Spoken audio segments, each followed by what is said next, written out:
that when the Great War starts, when NATO, which is lusting for war with Russia and China, provokes that war, and we expect it, and we hope we are wrong. Let me repeat it. Let me repeat it. We hope that we are wrong. Even though we repeat it, they don't hear me. We hope that we are wrong. We are expecting that war to take place during the 4 years of Joe Biden as President of the US. And we expect that by the time the war takes place, Turkey will still be a member of NATO. There's no sign showing any possibility of leaving. And so we are of the view that Turkey would be obliged, according to the law of the treaty by which you join NATO, to join in the war against Russia. All of this is simple to understand. It doesn't mean that I am against Turkey or against this one or against that one or against the Ottoman Empire. Nonsense. This is an analysis. And we have said, and this is our view, and we are sharing our views with you. And it is only to Allah's kindness that now there is an increasing number of people around the world who respect my views. Thank Allah for that. Yes, I know we have critics and critics and critics, but the Arab expression is, the dogs keep on barking, but the caravan moves on. And we thank Allah that more and more people are showing respect for my views. And that is that Russia is now the most powerful military power in the world. And there is much in Surah An-Naml to explain that. And that if Turkey joins in the war against NATO, then nuclear missiles will fly from Turkey against Moscow. So will Russia sit with its arms like this, folded, with Turkey, NATO's missiles, nuclear missiles flying from Turkey to Moscow and to Russia? The response, I believe, from Russia would destroy Turkey. This is my opinion. The Turkish army, the Turkish armed forces will be decimated. I'm not saying this because I don't like this one or don't like that one. I'm telling you, this is my military analysis. And I concluded that it is perhaps because of Turkey's role in the Great War. That is why our Prophet, Allah's blessings be upon him, prophesied that within 7 months or 7 years of the Great War, the conquest of Constantinople will take place. But there are those who are deficient in understanding, and they don't understand that the conquest of Constantinople prophesied by Nabi Muhammad ﷺ will take place after the Great War. No. It took place before the Great War.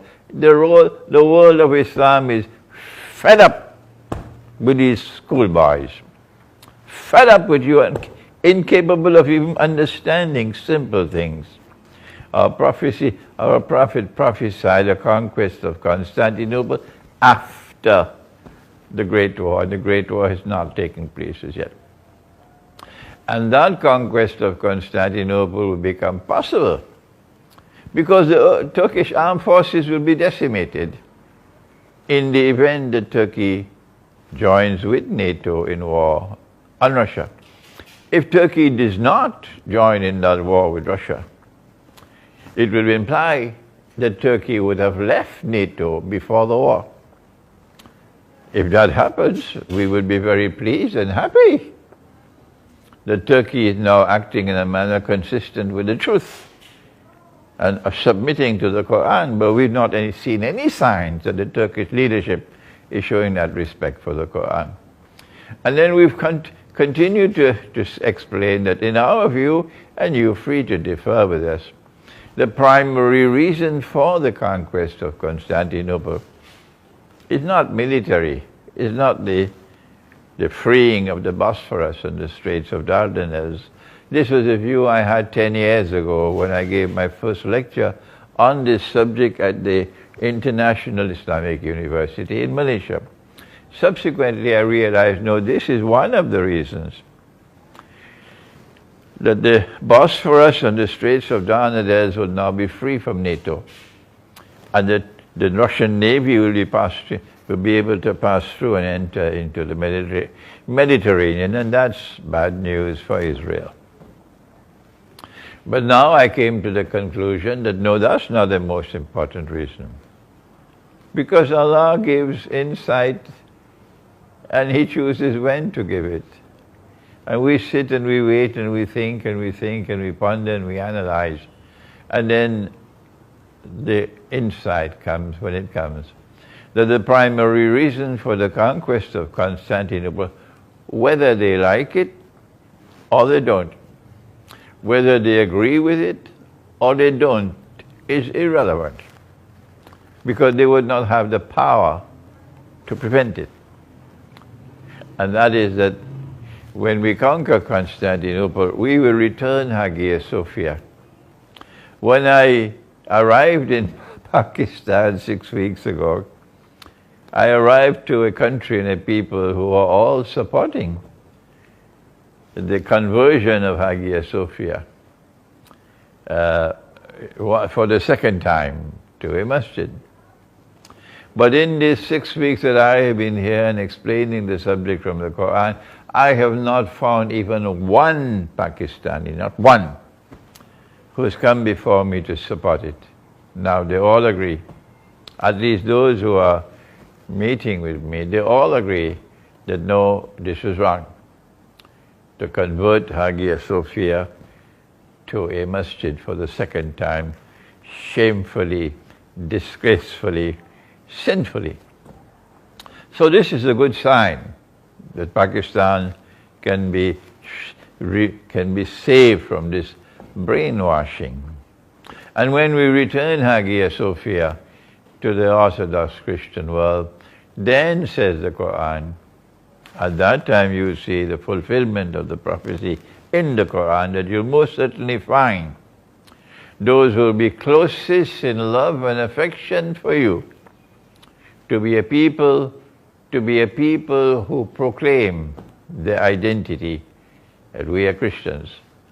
So it's not you who will decide who are the Christians who will be closest in love and affection for us.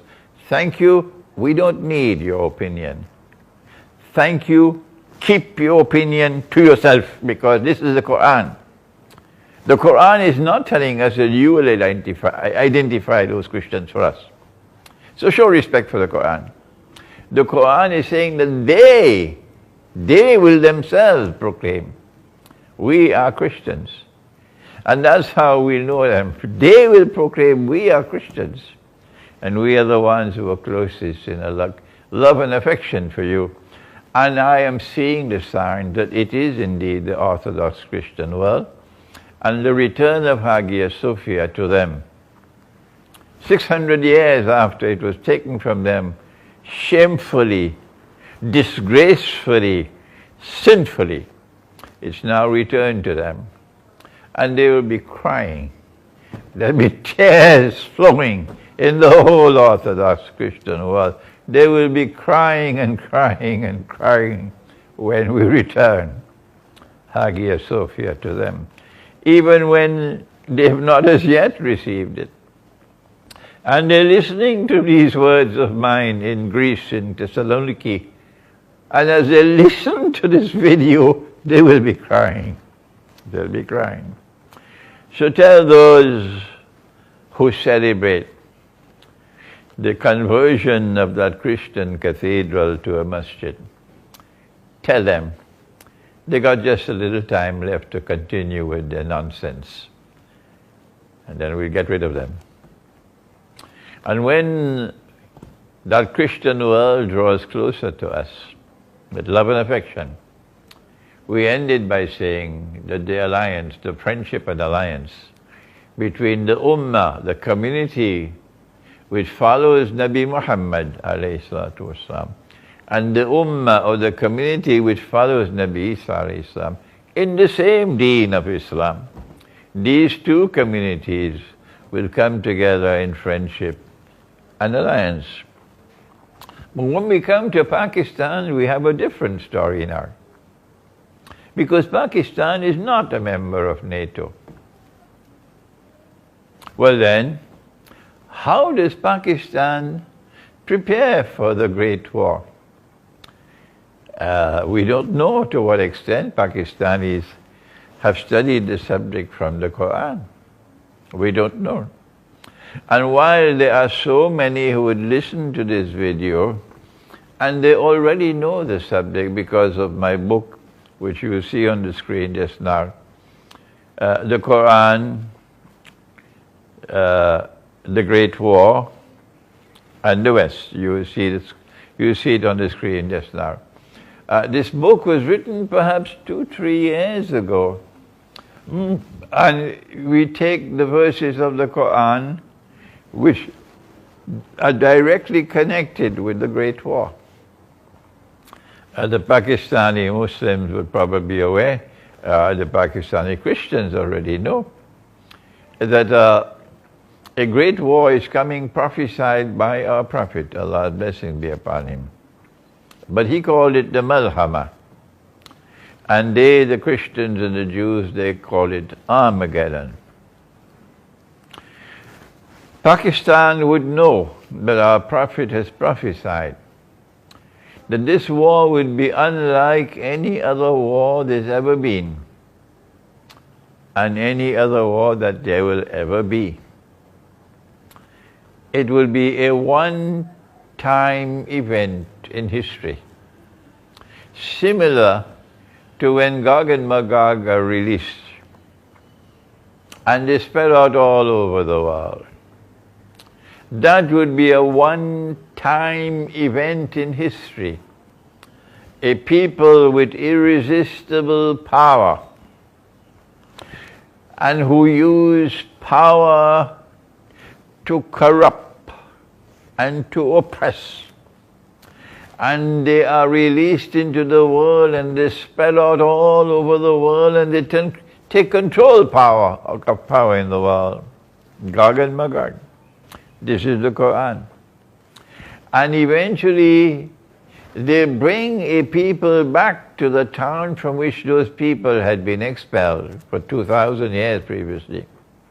And Allah had placed a ban on them. They could never come back to reclaim that town as their own until Gog and Magog bring them back. And so, of course, we know it's Jerusalem, but they don't. We know it's Jerusalem, so let them keep on waiting. And therefore, that would be a one-time event in history. You got to be blind. For 300 years you have to be blind to not see it. Similar with the Great War. It's a one-time event in history. And our Prophet has said that 99 out of every 100 of the combatants in that war would be killed. There's never been such a war in history. And therefore, we conclude, logically therefrom, that the Great War would be a war in which weapons of mass destruction would be used, unlike any other war in human history. So there are no experts. None. And we from eschatology, we have knowledge today. The political scientists and the military scientists, they don't have that information, we have it. And so in our next video, we take a look at the Great War, in which nuclear weapons and thermonuclear weapons and weapons we don't know about as yet would be used. And millions will die. And what would be the implication in that war for Pakistan? So stay tuned for our next session, inshallah. Thank you. Wassalamu alaikum wa rahmatullahi wa barakatuh.